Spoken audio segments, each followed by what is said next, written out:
Hey, good morning. This is Adam, and I am here in Tijuana Wednesday morning at the port of entry where people cross from Tijuana into the United States. And behind me you can see a line of people. They are waiting to get their names. They're waiting up where that red tent is, that canopy, to get their names into the infamous notebook. They're people who want to apply for asylum in the United States. And CBP on the United States side of the border does not take that many people every day, so they must inscribe themselves in a notebook, which the migrants themselves are managing with some supervision from Mexican authorities.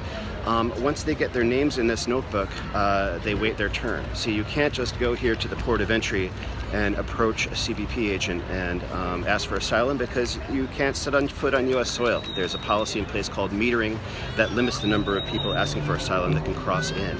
You've got people here from many, many countries, not just the Central American Northern Triangle. I see people from Haiti, Africa, some Asian countries. And there's people otherwise that are gathered around to the other side of the red canopy. They're waiting to see if their number is up. They've inscribed themselves in the notebook probably 5 or 6 weeks ago and now are waiting their turn.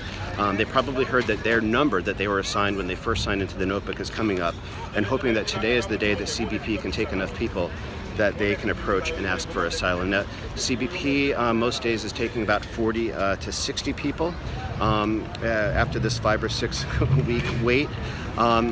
In the last few months, many of the people who are let in after they ask for asylum are sent back here to Mexico under a policy called migrant protection protocols. We call it Remain in Mexico. They get sent back here to await their actual hearing date.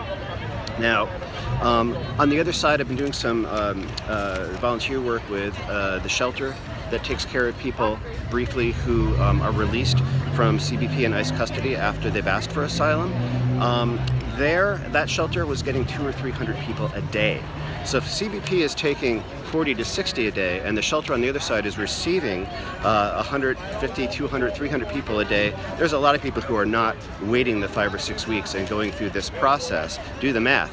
Many of them are actually crossing somewhere else, and it's quite easy if you want to touch U.S. soil to just jump the fence and wait for Border Patrol to apprehend you. About 10 miles east of here, the fence does end for a while, and you can just cross there and wait to be apprehended. However, I don't actually recommend that anybody do that, because you could very easily run afoul of Mexican organized crime, be assaulted, have to pay a big extortion, even be kidnapped. It doesn't happen all the time, but obviously, because a lot of people are making it across quite quickly, but it is a danger, which is why a lot of people do choose to simply line up here, get their names in the notebook, wait the 6 weeks, and then eventually go across. Something like this is happening at every single border crossing, official port of entry at the U.S.-Mexico border, because metering has been in place since April or May of last year, and there are similar lines and waiting lists elsewhere just about Ciudad Juarez, Brownsville, McAllen, Reynosa, Nogales.